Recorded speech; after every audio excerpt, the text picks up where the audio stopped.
Welcome to Politics and Psychology. I'm Dr. Renee Carr, and please introduce yourself in the chat or on social media. Today, we have with us former Virginia Lieutenant Governor Justin Fairfax, and we will be discussing When Me Too is a Lie, the Need to Hate Lieutenant Governor Fairfax. And for this to not be a one-sided or a one-time conversation, please also give your thoughts or questions in the comment section below. So, Mr. Fairfax, welcome and thank you for joining us today. Thank you so much, Dr. Carr. I'm honored to be on with you. Yes, thank you. As I mentioned, you're the former Virginia Lieutenant Governor, having served from 2018 to 2022. Yes, Also, you previously served as an assistant United States attorney for the Eastern District of Virginia. And correct. during your time as a federal prosecutor, you were also the deputy of the Major Crimes and Narcotics Unit and a member of the Human Trafficking Task Force. So I'm a big advocate against human trafficking, by the way. Absolutely. Absolutely. um, Yes, absolutely. and before that, you graduated from Duke University and the Columbia Law School, where you were also part of the prestigious Columbia Law Review. In politics, you worked for Tipper Gore, the wife of Vice President Al Gore, during Yes. the 2000 presidential campaign, then a staffer for Senator John Edwards, and you also served on the staff of the U.S. Senate Judiciary Committee for 2 years. Then in 2018, you won the election to become Lieutenant Governor. Congratulations. Very proud of that. Thank you very much. And this made you the only the second African American to be elected to statewide office in Virginia, with the first, of course, being Douglas Wilder in 1990, who was also elected as a lieutenant governor and then went on to become governor. Yes. Um, you were the Virginia lieutenant governor, and the governor was Ralph Northam. So, Yes. Mr. Fairfax, as lieutenant governor, what were the goals that you had for that office? What made you decide to run? Doctor, what made me decide to run is really rooted in my upbringing. I have Mhm. had so many extraordinary people in my life who gave me something that I like to call spiritual wealth. Mm. And what I mean by that was not money. We didn't have much of it, but I was raised by two incredible parents. My parents got divorced when I was younger, but I love them Mhm. both, and they both, played a very big part of my life. But we were also raised by a village. I'm the youngest of four. My mother moved all four of us in with my late maternal grandparents, two of the most extraordinary people I've ever met. Howard University graduates, a nurse and a postal worker for 45 years, respectively. And we had aunts, uncles, cousins, church, Oh, whole bunch wow. of folks, school, who just embraced us, at a very Mhm. tough and dark time in our lives. And we moved to Washington, D.C. in the mid 1980s, height of the crack cocaine epidemic. We were the murder capital of the country. So you imagine, moving sort of out of the frying pan and right into the fire. and Right. and if you'd predicted how we would end up, it wouldn't be where we are. Um, with the help of all those, amazing people, my mom primarily, but my dad as well. They put all four of their children through college and two of us through law school, starting from Mm. a very difficult place. My oldest brother's Yeah. the dean of American Law School. I went to Harvard undergrad, Harvard Law School. Sister's labor and delivery nurse. I went to Maryland. Brother went to Syracuse, an engineer, and I was pulling up the rear, Oh, as you wow. mentioned. Yeah. Your And parents did a so great job. they did, and so did our whole community. And so that's a long way of saying that's why I got involved in politics. And so when people give you that kind of spiritual wealth, and by Mhm. that I mean, education, love, saying that, today may be dark, but then tomorrow can be brighter, and you have to believe that every single day of your life. But they also told us this: when you get that kind of spiritual wealth that transforms your life, you then have a spiritual debt that you must repay.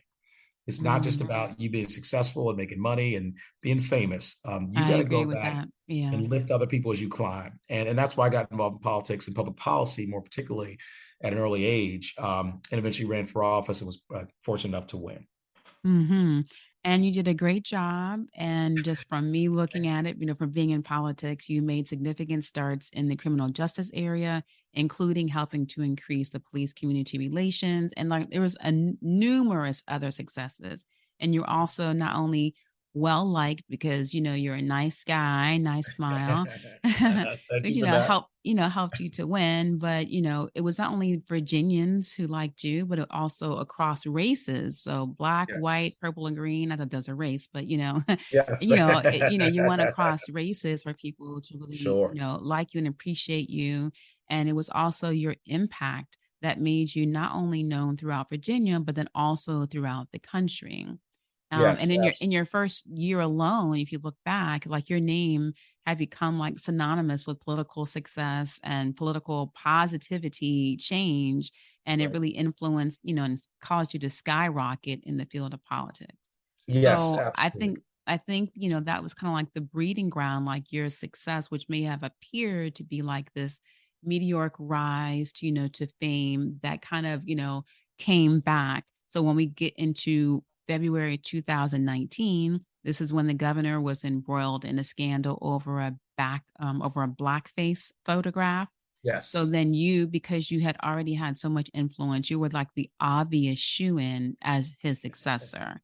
Right. And if that everything had have gone well, then you would have been the one to have ascended to governor in 2019 to replace that governor. And Right. then after that, you would have been the obvious Democratic favorite for the nomination in 2021. And Right. you had, again, support in Virginia, across the races, and across the country, like wildfire supporting you. But then a few days later, the bottom falls out. So, in your own words, what happened? Yeah, well, as you mentioned, was really an extraordinary time in many respects. We were coming off of, like you said, an exceptional first year in office. My proudest day as lieutenant governor was the day that I broke the ties to deliver health care for now 700,000 Virginians. Mm. And we expanded Medicaid, and it came down to tie votes in the Senate of Virginia, where I'm the president, and I get to break those tie votes. I tell people my favorite part about being lieutenant governor is every time I vote, I win. That's what I like to say too. All we do is win. All we do is win. Thank you, DJ Right. Khaled. Right. And as God did, my new favorite song. Yeah, yeah. He put us in a position to do that, and I just think about that every day. That there are 700,000 people, at least men, women, children of all races, ages, backgrounds, who are seeing a doctor. Some of them for the first time because Mhm. we stood in that well and delivered. So just a powerful moment. I was the chair of the Democratic Lieutenant Governors Association, as you mentioned. So Mhm. was head of all the Democratic Lieutenant Governors. I flew around the country and helped a whole bunch of folks in their elections, including a record number of diverse candidates, women, African American men and women. We have three in the Midwest: Mandela Barnes, Garland Gilchrist, Mhm. Juliana Stratton. As we know, Mhm. Mandela Barnes now the Yeah, I nominee know for Mandela, Senate. yeah. All great people. I actually went Mhm. down to Florida and Georgia for Stacey Abrams and for our friend Andrew Gillum, both of whom I Mhm. went down in Mhm. their I went in their primaries actually, and Oh, I had a lot of good. people saying, "Justin, don't go down there. You don't know the politics, and you might step on some toes." And said, look, people elected me. They went out on a limb to support me and to believe in Right. me, and it wasn't about me. And it goes back to Right. that basic life equation of spiritual wealth and spiritual debt. And I believed in them, and they both won their respective nominations, and just extraordinary people. And I'm Mhm. hoping that Stacey Abrams will be the next governor of Georgia. I believe she will. She's an amazing person. Mhm. And Andrew Gillum, I want to give him a shout out. I love him very much, and I think he's a great He's a nice person. guy, yeah. He is, and it hurts my heart what he's going through. But I've told him personally, God's going to see him through this, Right. and his family as well. So so anyway, but that was all around the country. It was in Hawaii, Nevada, everywhere else. So like you said, we're making really powerful, positive change with a positive message. Mhm. One of the things I'm also Mhm. most proud of is I've never had to tear anyone down because I never would, and I never will. That's That's right. just not who I am. And so that's what motivated me. And as you mentioned in February 2019, everything that we'd ever worked for, everything that we've ever contributed to people, was put to the ultimate test in life Mm. when I was falsely accused Mhm. of really heinous things that literally did not happen. They're not true. They were fabricated and they were targeted specifically to achieve political ends. And that's why Right. here we are 3.5 years later, and nothing has come of them because they weren't true, because they didn't happen. Mhm. And that's despite all of my efforts, right, to get the truth, to have transparency, and very proud of what we've done to show that these things are not true. With the Washington Post editorial board say that they can't think of another prominent man who's been accused in this way who has gone to Mhm. greater lengths to clear their name. And we live in a society where you really shouldn't have to. prove a negative. You shouldn't have to, do the extraordinary things we've done to clear your name. But I've done it again, not just to show my own innocence, which I'm 100% certain of, but to really hopefully show a new way forward. Because these are some very important and deep and complex issues that our Right. society is facing. And you've been really extraordinary in terms of getting people to focus on this and really having a cultural and a very thoughtful reset. And us all just Right. take a Right. deep breath and a step back to reapproach this entire issue in the right way. So, Part of this conversation is, when Me Too is a lie. So, yes, we want to be able to protect victims if you're the real victims. We yes, also want to protect the victims who are being falsely accused. And because we absolutely. have this society that perpetuates cancel culture or the right to just hang people. So, if you Yeah, have that, it makes it very easy to right, be the judge and jury in one tweet. And then you right, can completely devastate someone's family, their right, career, their future, and without any valid information and with no facts at all. right. So I just want to go over really quick just a timeline. So for the audience who is not familiar with this high profile case. So in November of 2017, Ralph Northam was elected as governor for Virginia, and you, Justin Fairfax, were elected as lieutenant governor. Then in December of 2017, accuser one sends a letter to the Washington Post with her allegation. The Washington Post finds no evidence, so they don't print it. In that time, this accuser also has several radio and print interviews discussing sexual assault and a book, but she never makes any mention of her own sexual assault nor any mention of allegations against you, Mr. Fairfax. Right, She also does not mention her allegations when she was a guest to discuss allegations against President Trump for sexual assault, nor does she ever mention any allegations in promoting her book and her syllabus for the Me Too. So all these times since November, she is mentioning this, trying to get it published in the Washington Post, but never the other things as far as her allegations against you. Then in January 2018, both you and Northam are elected as governor and lieutenant governor, respectively. And then 1 year later, February the 1st, 2019, this is when the whole blackface scandal with Governor Northam starts. And this begins a national frenzy calling for the governor's resignation, but also a very widespread hope for you as lieutenant governor to then become the governor. Now, lo and behold, in that same week, this is when we have accuser one making her a public accusation against Lieutenant Governor Fairfax. Then we have accuser two, who then enters the scene and also makes a public accusation against you, Lieutenant Governor Fairfax. However, it's interesting that before she makes her allegations, she's sure to delete all of her social media posts and her pictures before going public. So a right, few days later, I think it's around February the 8th, there's calls now for the resignation of Lieutenant Governor Fairfax. Those begin.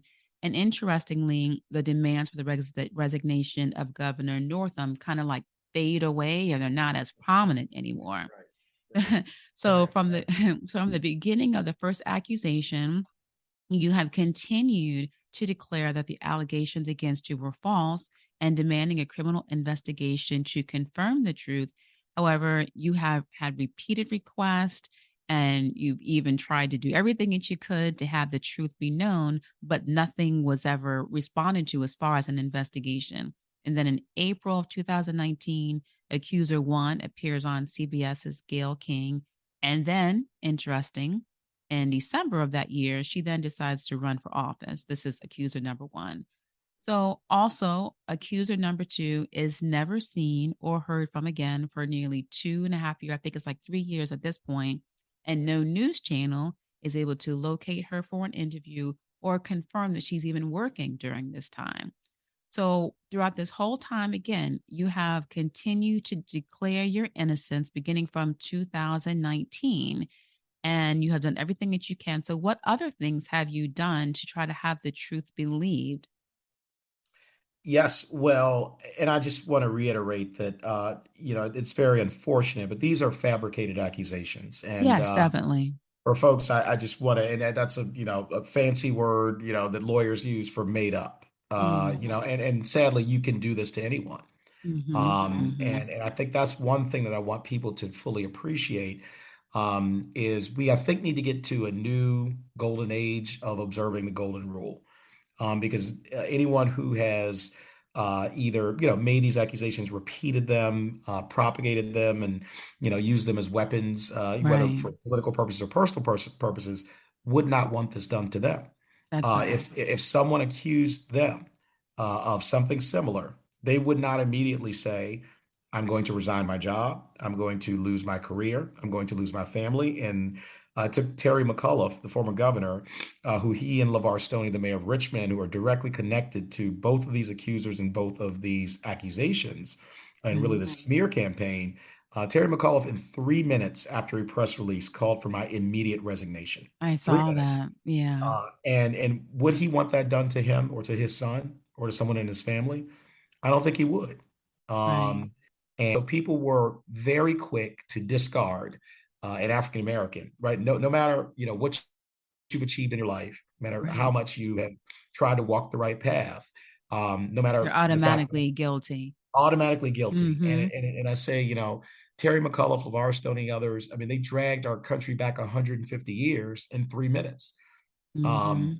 Because they found that, in their view, my life wasn't even worth examining whether it was true. Right. It was this instant destruction. And here's the biggest thing is we're so blessed to have the resources, the background, as you mentioned, the legal background as a federal prosecutor. I knew not only that these things were 100% not true, but I knew how to deal with them, as painful as it, has been over the last 3.5 years. But if they would do this to the sitting lieutenant governor of the Commonwealth of Virginia, the second African American ever elected in 400 years after Doug Wilder, as you mentioned, my political North Star and hero, they would do that to me. What would they do to a young African American man in Norfolk or in Portsmouth Mm. or in Mhm. Lynchburg or in Arlington or Fairfax or Charlottesville or Accomack County? What would they do? They would do this and worse. And how would that Mhm. young man and his family fare? I've had so many, particularly so many African American mothers come up to me and say, my son was falsely accused. And I had one just the other day at church service afterwards. She said he's been in prison for 16 years Oh, wow. and he just got out and he's having the hardest time adjusting. He's angry at the world because no one believed him. And he spent 16 years of his life being falsely accused and in prison. And now what does he do with himself? And so here's really the crucial thing that exists now. When people are starting to realize that these things are not true, or likely are not true. I know they're not true, but in their own estimation, looking at the evidence, they're not true. With Mhm. Sophia Nelson, a brilliant writer and journalist, recently wrote in the Mhm. Washington Post, she regretted calling for her resignation. When they found it's not true, they have the hardest time admitting it. That's Um, right. it goes into such a deep psychological place Because to they where, don't wanna, yeah, like you mentioned, like with race matters. So, I had mentioned before on the podcast about cognitive dissonance, which right, means that you believe, one thing and you can't go against your opposing belief. So, in right, order for them to then have to admit that they were wrong, they would have to admit the reason why they so easily believed it was because of race.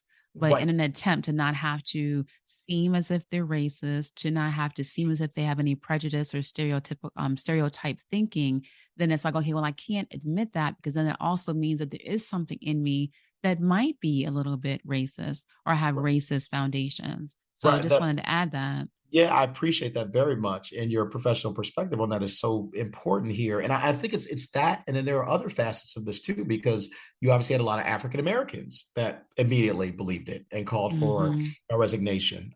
We had the Legislative Black Caucus in Virginia that called for a resignation right away Mhm. after press Mhm. release. Right, it was Senator Tim Kaine, in Virginia, had a tweet and said that these allegations detail atrocious crimes by the lieutenant governor.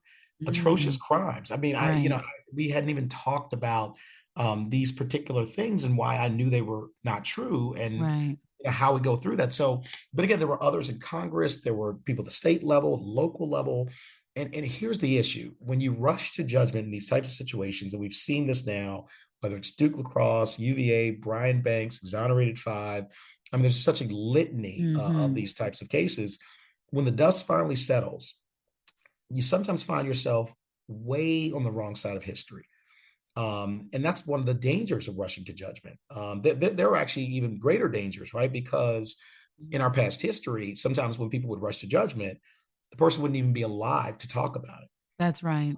And so I feel very blessed in that respect, that I do get to talk about it. And that's why I also think it's an incredible opportunity for our nation. I think it's a seminal moment in Virginia and in American history, because Mhm. we can finally talk about this and say, well, how do you deal with something when it's not true? How do you deal with the destruction that's been wrought? Not just, again, for me personally, for our family.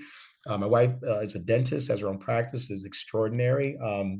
By the way, doctor, I'm biased, but I think she's the best dentist in the world, and and so Okay. so please go see Well, yeah, her. your But whole family, you all do have beautiful teeth, so I could probably give her kudos for that. and she sees about all of us. So Yeah. she's very strict with HIPAA. So I don't even know sometimes where my family goes. But and so thank you for that. But our Mhm. two young children, we have a 12-year-old son and an 11-year-old daughter, and we have these extraordinary, people in our family, and the damage that people have done just by, first of all, fabricating these accusations, timing them precisely, Right. um, to inflict maximum political damage, immediately putting them, at the highest decibel level in the media, on Mhm. CBS with Gayle King, these interviews, totally no investigation of substance that would have revealed why they weren't true. And then later, 2.5 years later, New York Public Radio putting these on as well, including the second accuser you mentioned, Meredith Watson. They put on her audio. She wasn't even on. She hadn't spoken in 2.5 years. She's not made a public statement in 3.5 years. And Mhm. yet her attorney, Nancy Erica Smith, continues to put out these very vile, bombastic statements, just trying to destroy me. I mean, Nancy Erica Smith was comparing me, literally, she called me a rapist.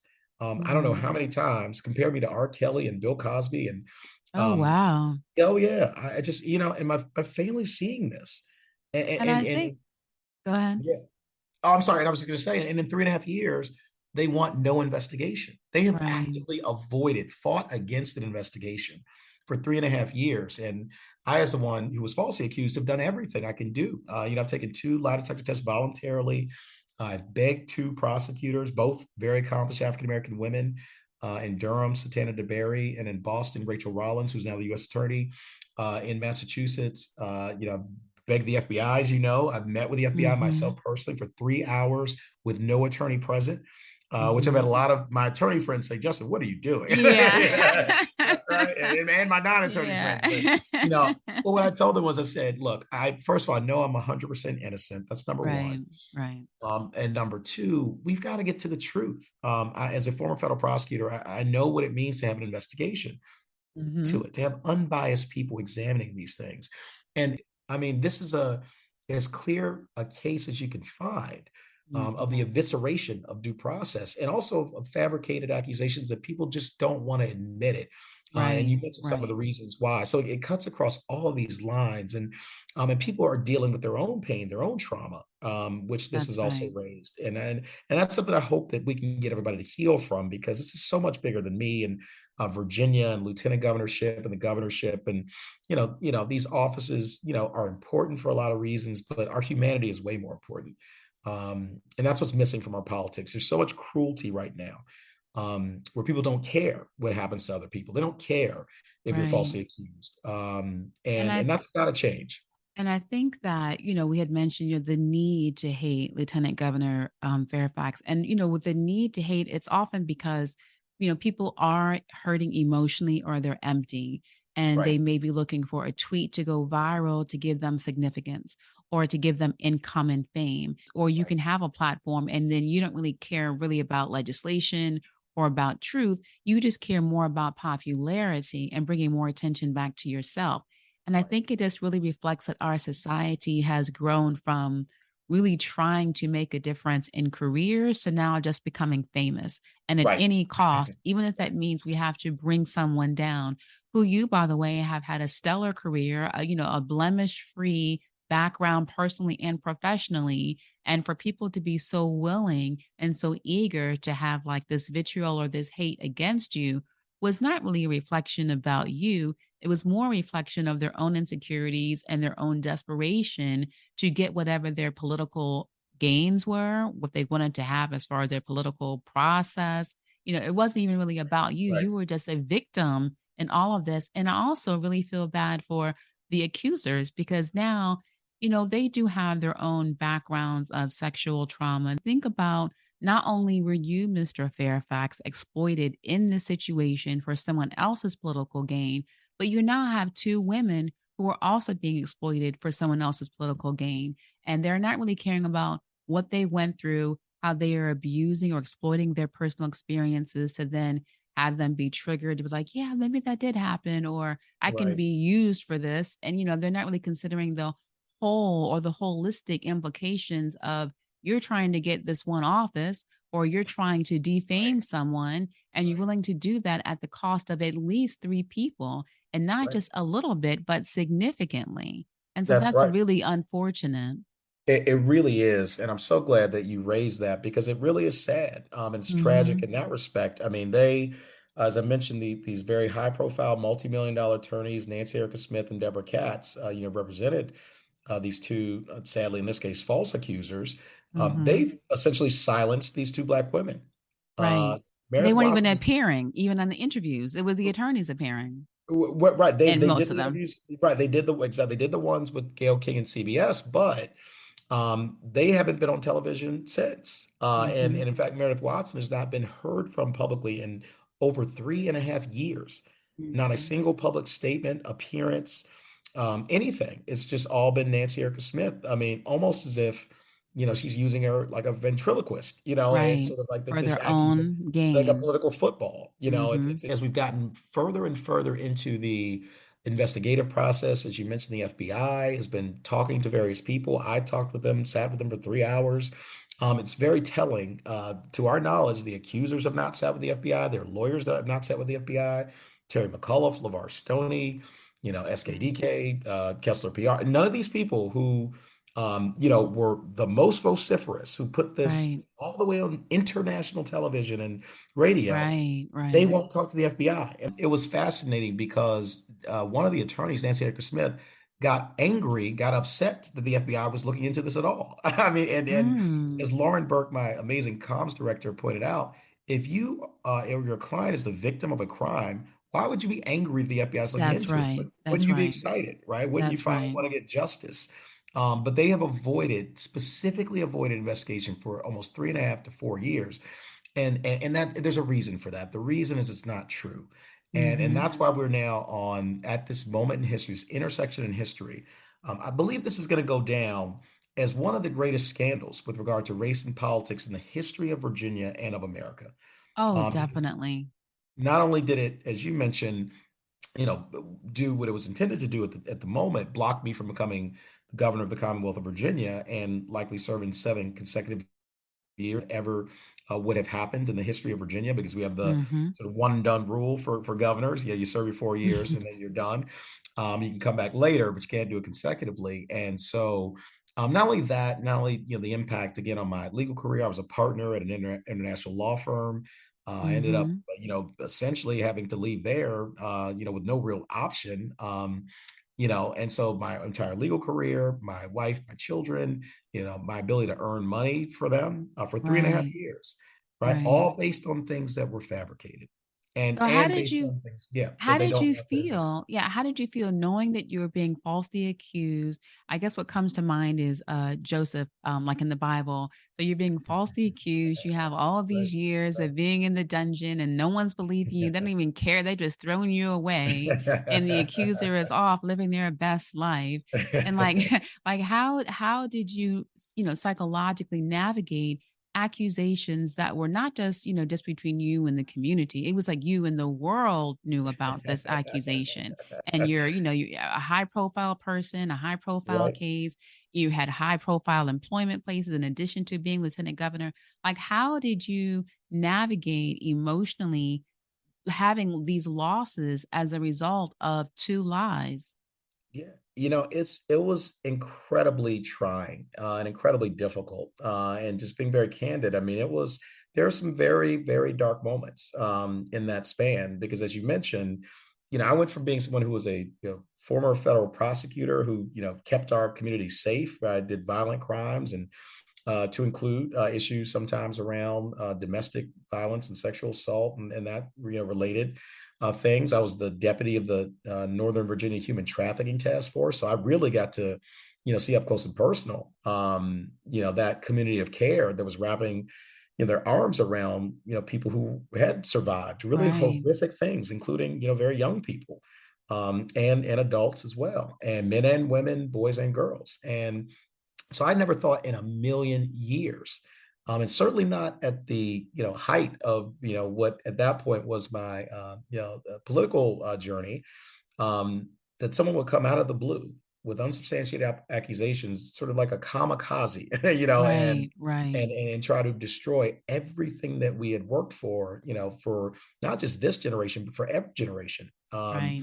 I had told people, the story very well about how I got the last name Fairfax, which is just like Fairfax County, the largest jurisdiction in Virginia. People thought I made it up just to run for office, and I've convinced them I'm not that smart or clever. And but we got it because my ancestor, my great great great grandfather, Simon Fairfax, was freed from slavery 60 years before the Civil War in 1798 by the Ninth Lord Fairfax, and that's how I got that last name. And I found that out Okay. 20 minutes before I took the oath of office as Lieutenant Governor in this Oh, really wow. amazing and Very spectacular way. moving. My father, in the basement of the Capitol in Richmond, told me for the first time, handed me a piece of paper, a copy of the deed of manumission. And I said, son, this is how you got your last name. And then I Right. walked upstairs and took the oath of office with that document in my breast Yeah. pocket. And Yeah. so, literally, one of the ironies here is that at the very moment I'm finding that out, how my family got this last name, there were people who were plotting to destroy it. Hmm. And what I have said is that part of the reason that I have fought this for so long, and we'll fight it as long as I have to, until the truth is fully out. And not only am I vindicated, but that we start to heal as a country, and we stop people from doing this to anybody else. That's part of my mission, to get cruelty out of our politics, but also to deal with this very serious issue, which impacts all of us, particularly African Americans. I mean, the history there is so cruel, and Right. so vicious. But I tell people, my last name does not belong to me. It belongs to two classes of people. It's first the generation that came before me, everyone who poured their blood, sweat, and tears, who sacrificed so much throughout the generations, not just my parents and their parents and their grandparents, but their grandparents and their grandparents, right? The journey that all of our families are collectively on. It belongs to them. And they handed me that name in trust. And I had to give it to the next generation better off than I found it. But it belongs to a second class. And that is to my children and to everyone who comes after them. And so the name doesn't belong to me. And so I said that when you do something like this, to fabricate accusations, to go on a political smear campaign for years, to not want it Hmm. investigated, to call me, put horrific names, put these things in print and in media, on TV, to live forever, indelibly. I said I had no choice but to fight till the very end, because uh, this name belongs to the next generation.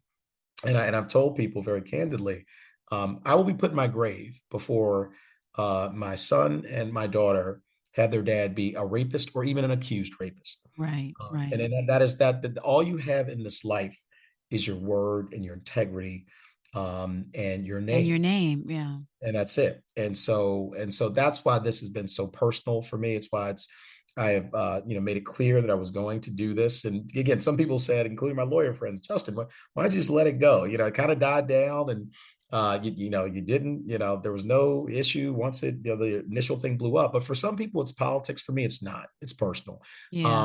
And it's personal for all of us, because guess what? For the people who have done this, they wouldn't want it done to them.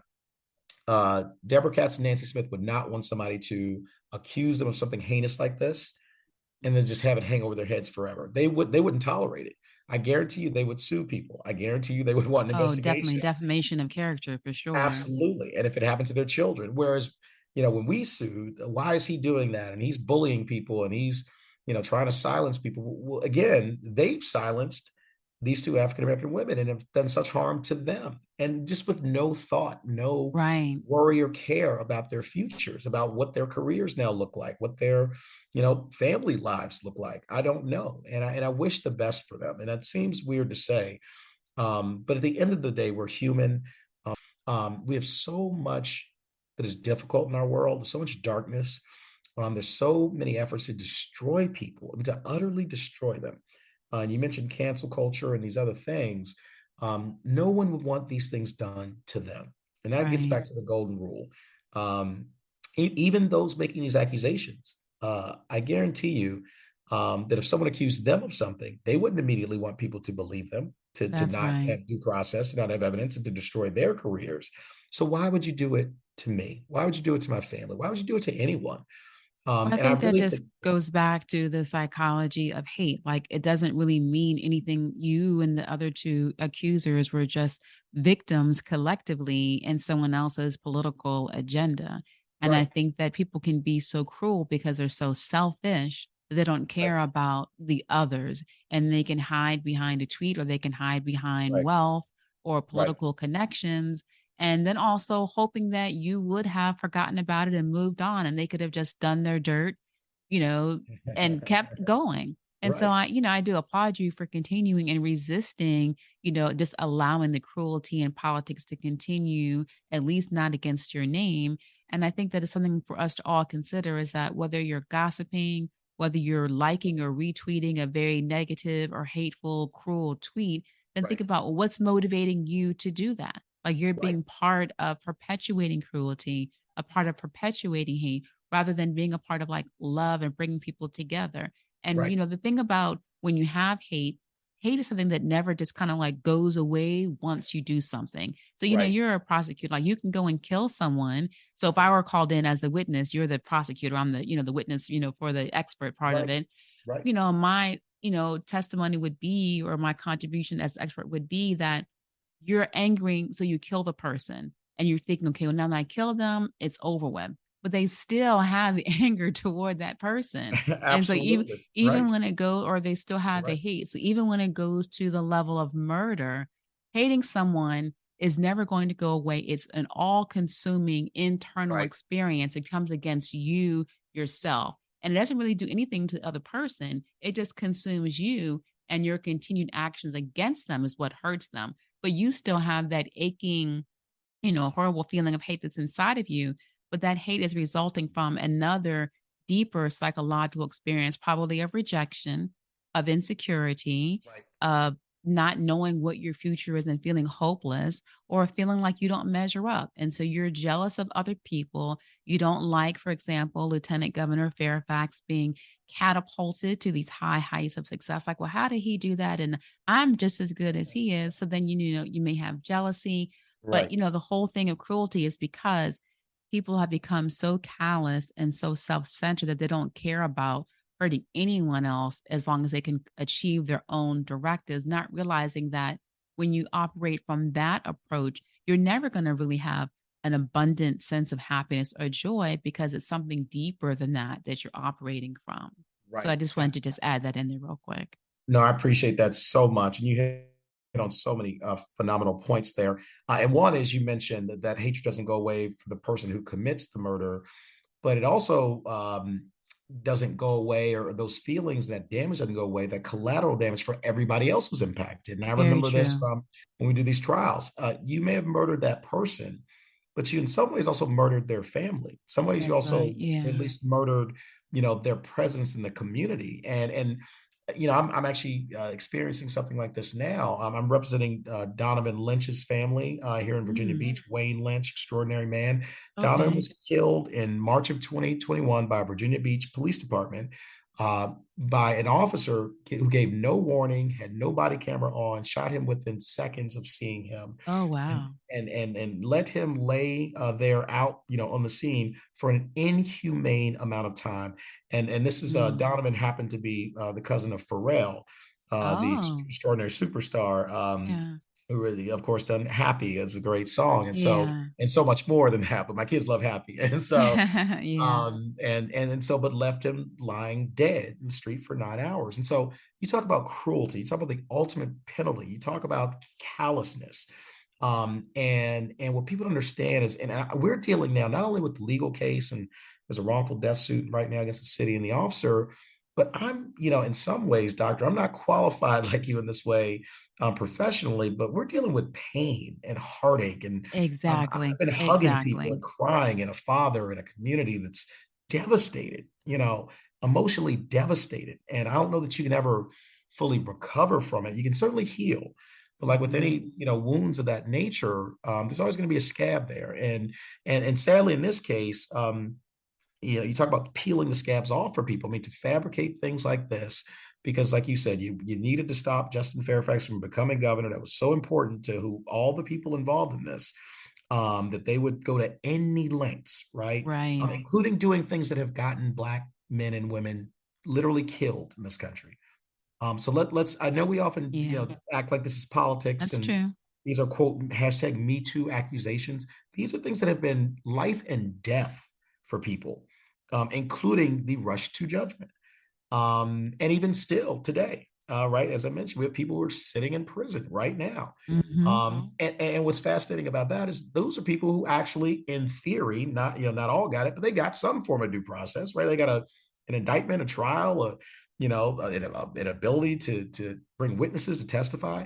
They've given none of that to me. That's why Lauren Burke, my comms director, came up with this idea of press lynching, right? Mhm. It's we're going to put your name next to these horrific words: rape, sexual assault, Right. predator, right? And you will have no opportunity to do anything about it, right? It'll be in print. It'll be on CBS with Gayle King. It will be on New York Public Radio with Melissa Harris Perry. And it's too bad for you, and too Mhm. bad for your kids when they Google you 30 years from now, That's because right.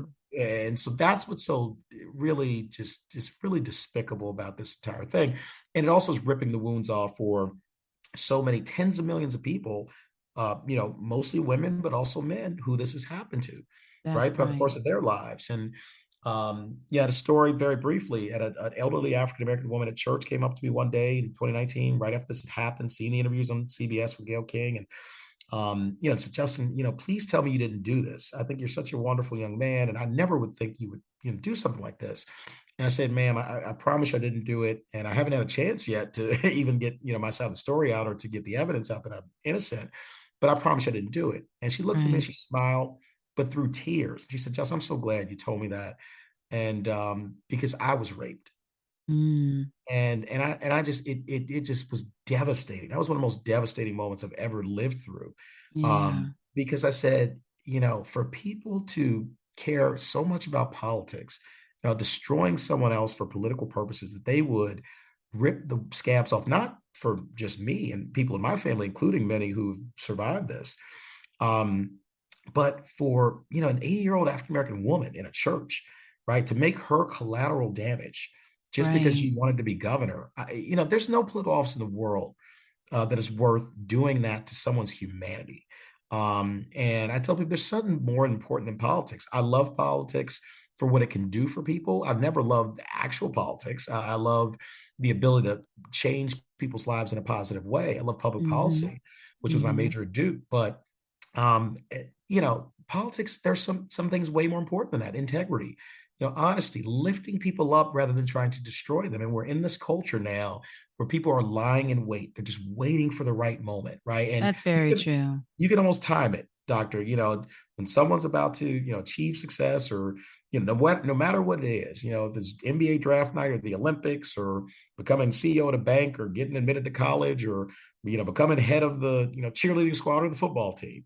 Mhm. Sadly, we're in this culture where there's somebody just waiting. Yeah, I'm waiting for you to get to that moment, and I'm gonna blow you up. I can't wait. That's Right. the ethos that exists now, and I think it comes from the place that you talked about, rather than being honest. I mean, if someone really had something that they wanted to talk to you about, um, and that's been fascinating in this entire, situation as well. I've never had a conversation, with either of, the two people making the accusations here, right, about any of it. I mean, they talked to CBS Mm. Oh, and okay. New York Public Radio I didn't and know that. lawyers and PR firms, but never right because that wasn't the point. The point was not to Right. get a common set of facts, to get a common agreement on, what didn't, what is and wasn't true. No, the point is to destroy, right? Mhm. And Mhm. it doesn't matter if it's false, right, or fabricated. It's to destroy. That was the goal, and that was the goal of all the political actors and lawyers and Deborah Katz, Nancy Hager Smith, and all the others around them. It was to destroy. And what's amazing is, again, they would not want this done to them. Not a single person. I've asked anybody. No one can answer that question for me. If someone Right. did this to you, accused you of something, And the answer I most commonly get from people is, well, no one has ever accused me. Okay. Well, that doesn't mean they can't. You can't stop somebody That's true. from making something up about you, right? Everybody is vulnerable to that.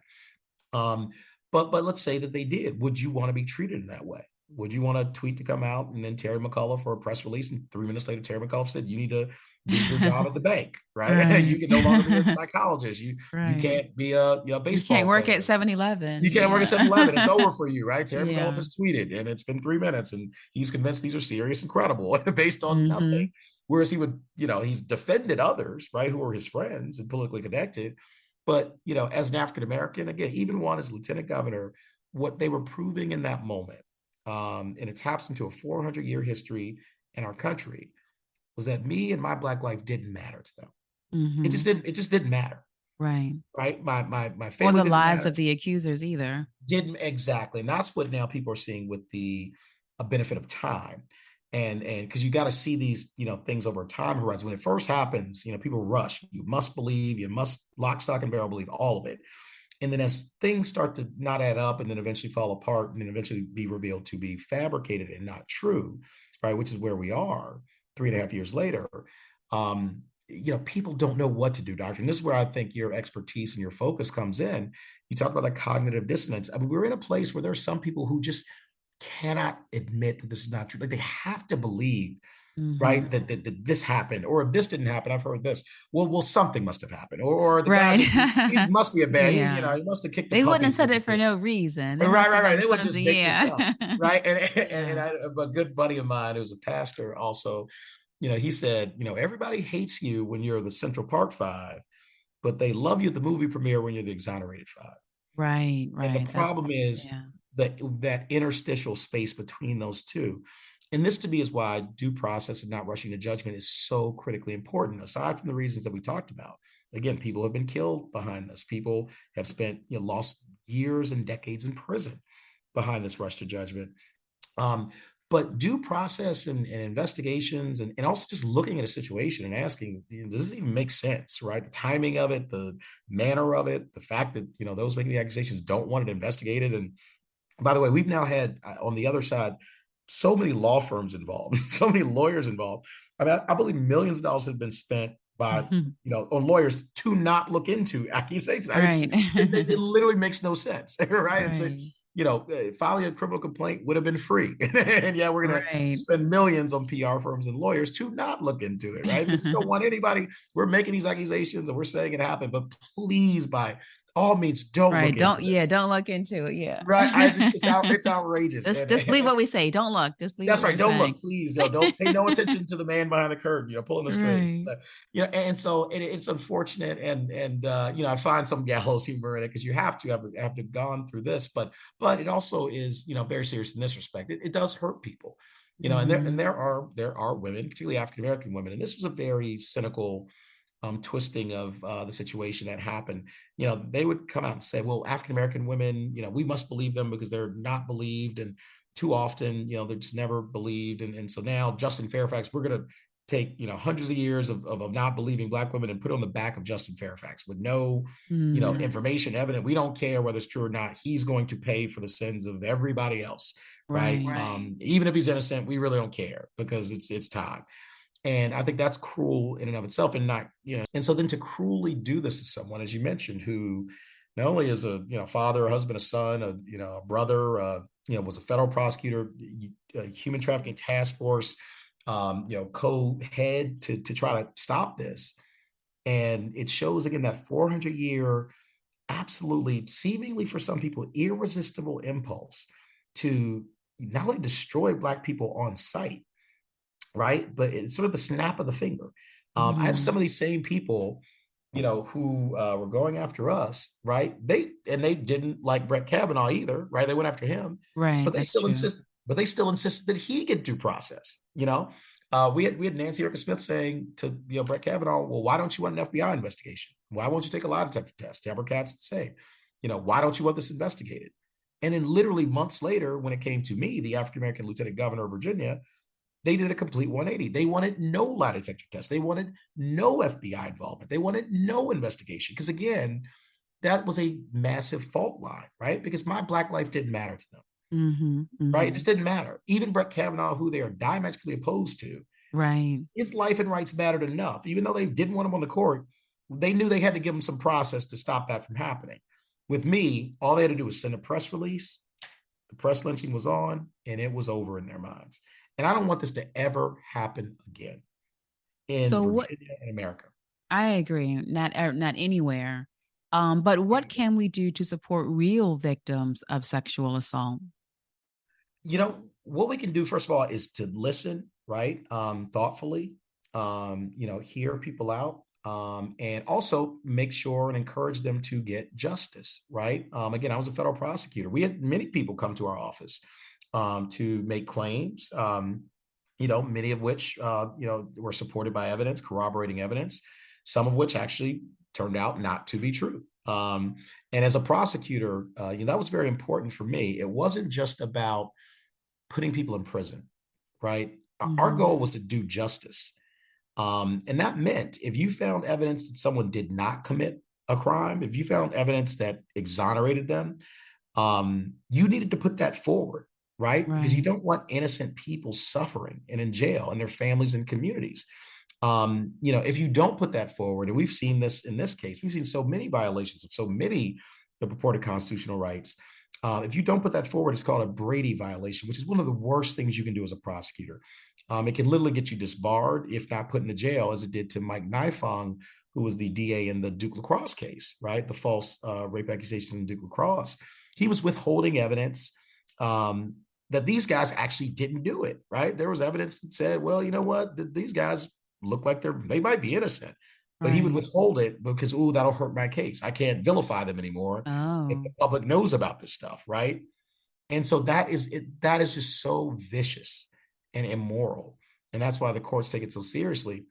And in this case, you have the attorneys Nancy Erica Smith and Deborah Katz. We have exculpatory information. They just won't acknowledge it. They just say we don't want to talk about it, or we're going to not address that with the press. We're going to be quiet about that, Right. including a literal exonerating eyewitness in the Duke accusation with Nancy Erica Smith and Meredith Watson.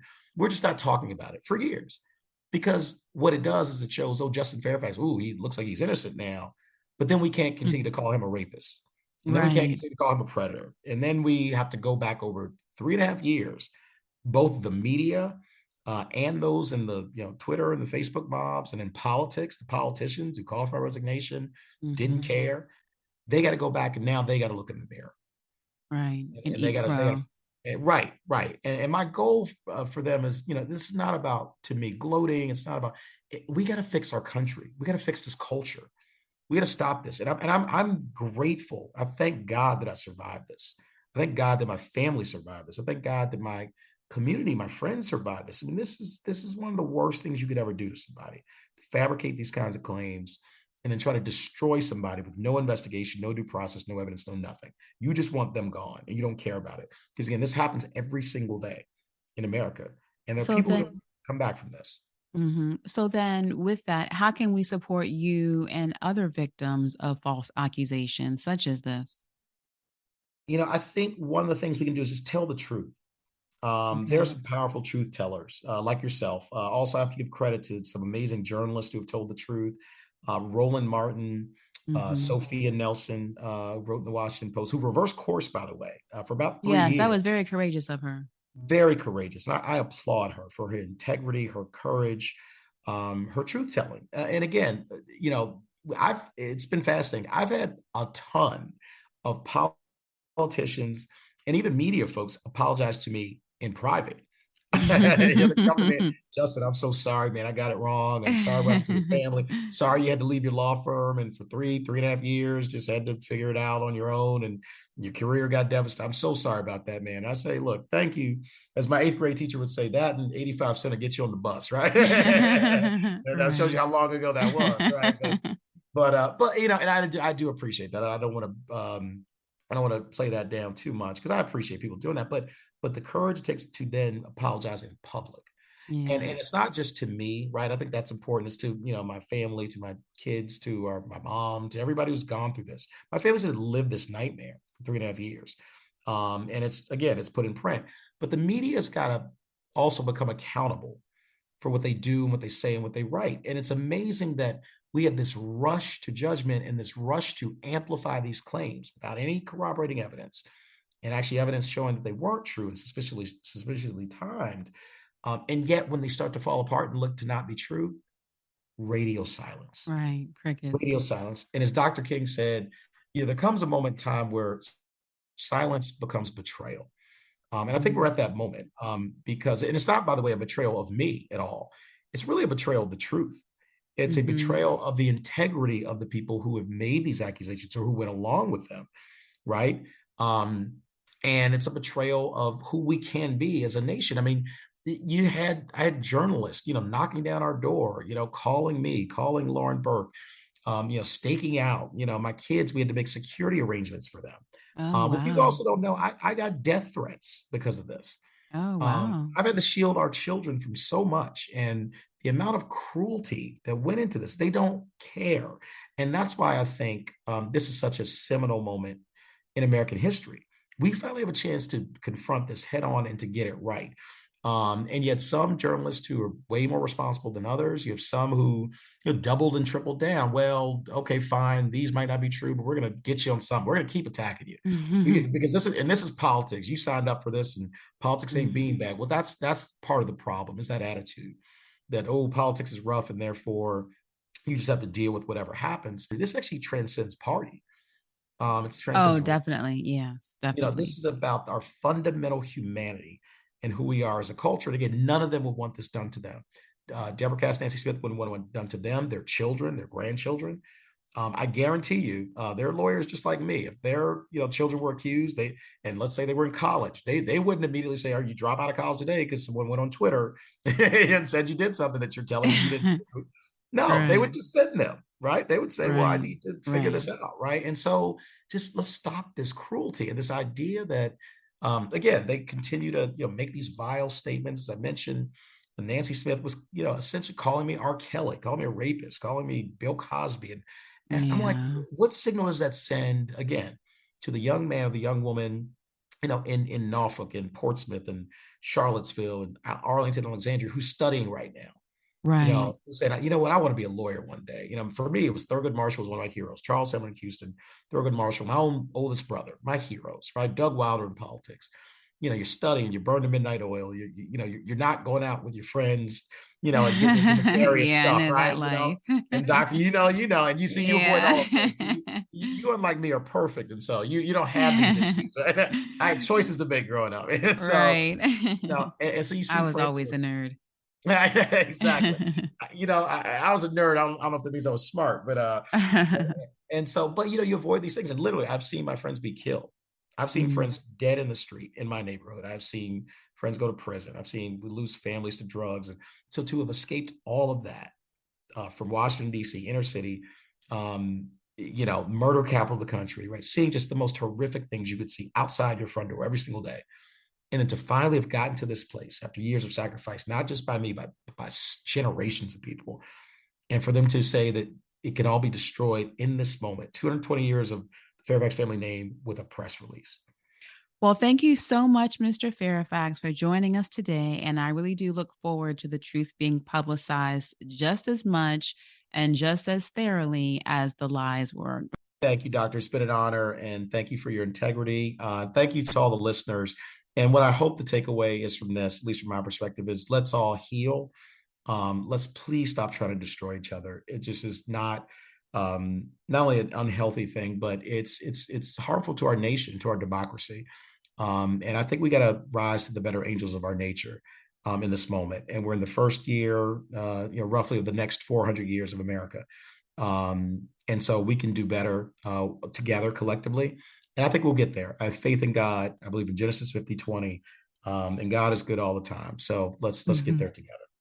Yes. Well, thank you. And thank you for everyone for listening. And that ends our time for today. But please remember to continue this conversation using science and love.